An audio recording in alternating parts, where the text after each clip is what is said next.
Shalom, Erev Tov, good evening. This is TV7 Israel News broadcast to you from Jerusalem. Israeli Prime Minister Benjamin Netanyahu asserts that Israel does not intend to permanently occupy the Gaza Strip. Germany announces it will bar arms shipments to Israel for weapons earmarked for the war against Islamist Hamas. Turkey calls upon the Islamic world to unite against the State of Israel.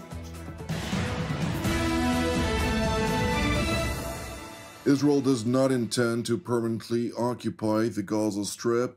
Rather, according to Prime Minister Benjamin Netanyahu, the aims of the final push against two pockets of armed resistance by the Islamist Hamas and its terror affiliates aims to bring an end to Hamas's rule of terror and liberate the hostages.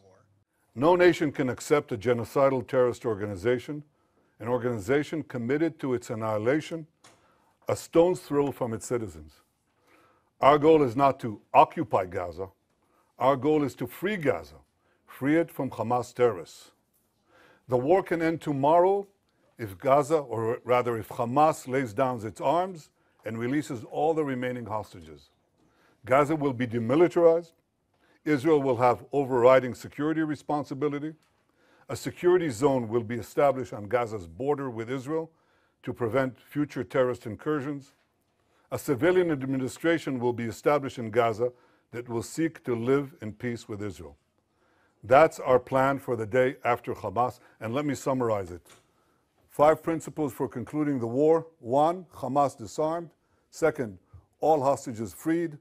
3rd, Gaza demilitarized. 4th, Israel has overriding security control. And 5, non-Israeli peaceful civilian administration. By that I mean a civilian administration that doesn't educate its children for terror, doesn't pay terrorists, and doesn't launch terrorist attacks against Israel. That's what we want to see in Gaza. So it's neither Hamas nor the PA.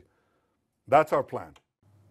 Prime Minister Netanyahu continued by stressing that Hamas's continued defiance forces Israel to act, while Jerusalem also aims, in contrary to false claims, to ensure the unhindered flow of humanitarian aid into the heavily battered territory. Given Hamas's refusal to lay down its arms, Israel has no choice but to finish the job and complete the defeat of Hamas. Now, we've done a great deal. We have about 70 to 75% of Gaza under Israeli control, military control. But we have 2 remaining strongholds, okay? These are Gaza City and the central camps in the Muasi. That's roughly, it's schematically presented here, but it's fairly accurate. Last Thursday, Israel's Security Cabinet, instructed the IDF to dismantle the 2 remaining Hamas strongholds in Gaza City and the central camps. Contrary to false claims, this is the best way to end the war and the best way to end it speedily. We will do so by first enabling the civilian population to safely leave the combat areas to designated safe zones. In these safe zones, they'll be given ample food, water, and medical care, as we've done before. Netanyahu went on to underscore that contrary to the plague of disinformation about Israel, close to 2 million tons of aid have entered the Gaza Strip since the IDF initially launched its defensive war against the Islamist Hamas in wake of the atrocities committed against the communities of southern Israel on October 7th of 2023. And again, contrary to false claims, our policy throughout the war has been to prevent a humanitarian crisis, while Hamas's policy has been to create it. Since the beginning of the war, Israel has let in close to 2 million tons of aid. I know of no other army that has enabled such aid to go to the civilian population in enemy territory. Now, if we had a starvation policy, no one in Gaza would have survived after 2 years of war. But our policy has been the exact opposite. We let in, as I said, almost 2 million tons of aid and sent millions of text messages, millions of phone calls to Gazans to get out of harm's way. Yet in the last few months, Hamas has violently looted the aid trucks meant to get to Palestinian civilians.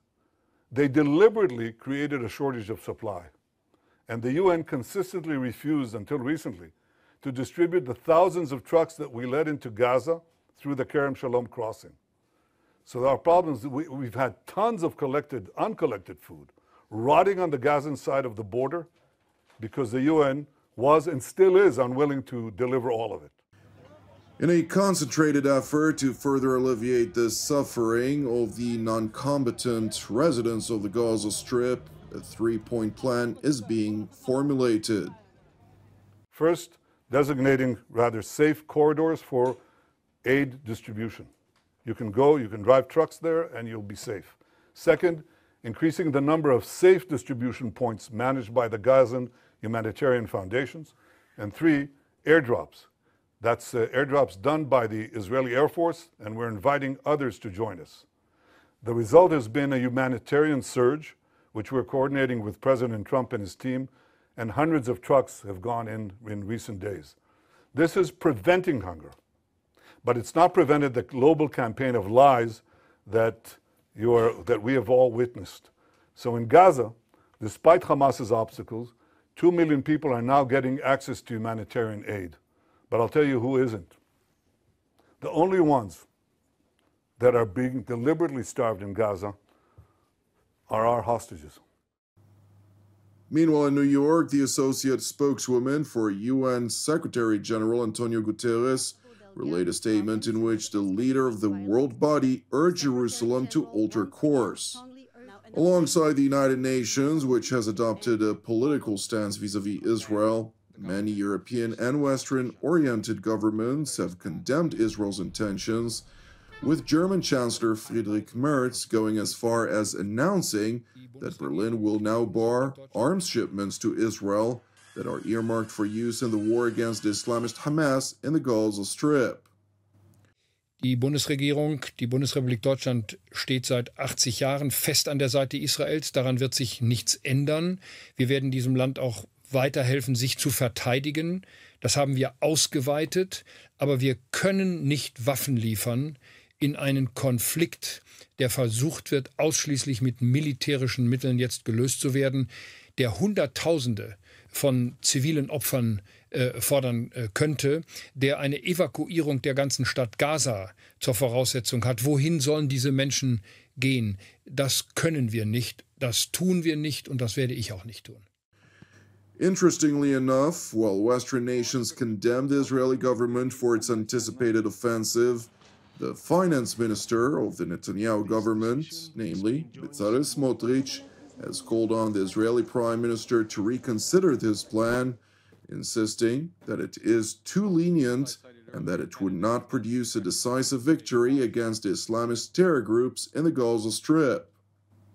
ראש הממשלה והקבינט נכנעו לחולשות, נתנו לרגש לנצח את השכל, והחליטו שוב לעשות עוד מאותו דבר, ולצאת למהלך צבאי שתכליתו אינה הכרעה, אלא רק הפעלת לחץ על חמאס, כדי להביא אותו לעסקת חטופים חלקית, תוך אמירה ברורה, שאם חמאס יסכים לעסקה, גם אנחנו נסכים לעצור שוב, לסגת שוב, לאפשר לו להתאושש ולהתחמש שוב, וחוזר חלילה.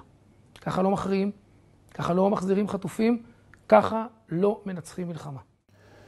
Minister Smotrich, who is considered to represent the far-right fringes of the Netanyahu government, continued by casting doubt on the prime minister's ability to lead the country to victory.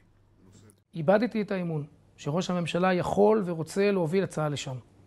אז מלחמה כדי לנצח עד הסוף, כן, גם אם יש לכך מחירים כבדים. אבל מהלך חלקי, שנועד רק להכניס שוב את חמאס לחדר המשא ומתן בהשפלה לאומית וכניעה לטרור, לא ולא. אדוני ראש הממשלה, לא מאוחר לחזור בך. כנס שוב את הקבינט ותודיע בצורה שאיננה משתמעת לשני פנים שאין יותר עצירות באמצע. שלא תהיה יותר עסקה חלקית. שהפעם הולכים למהלך חד וברור של הכרעה וניצחון שבסופם כניעה מוחלטת של חמאס והשבת כל החטופים בפעימה אחת, או הכרעתו והשמדתו המוחלטת. סיפוח של חלקים גדולים מרצועת עזה ופתיחת שעריה להגירה מרצון. רק כך, בעזרת השם, ננצח. Meanwhile, in Egypt, Cairo's top diplomat, Badr Abdelati, hosted his Turkish counterpart, Foreign Minister Hakan Fidan, during the course of which both top diplomats called upon the Muslim world to unite against Israel. Bildiğiniz gibi Netanyahu hükümeti yeni bir adım attı ve Gazze'yi tamamen işgal etme niyetini açıkladı. Biz bu planı sonuna kadar reddediyoruz. Söz konusu plan İsrail'in yayılmacı ve soykırımcı politikasının yeni bir aşamasıdır. Bu adım karşısında İslam dünyası olarak tam bir dayanışma içinde hareket etmeli ve uluslararası toplumu harekete geçirmeliyiz. It is important to know that Turkish Foreign Minister Hakan Fidan recently hosted a senior delegation of the Islamist Hamas at his office in Ankara, after which Turkish President Recep Tayyip Erdogan published a statement in which he proclaimed, quote, "The crimson door of freedom will surely be opened. Our Gazan brothers and sisters will, Allah willing, live freely forever in their homeland, on that blessed land watered with the blood of martyrs. When that glorious day arrives, if Allah grants it, we will be there too."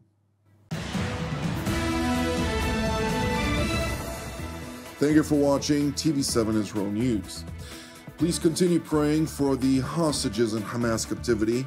Pray also for the peace of Jerusalem and salvation of Israel. I'm Jonathan Hessen wishing you a Shavua Mevorach, and God willing, we'll see you during our next update. Until then, Shalom from Jerusalem.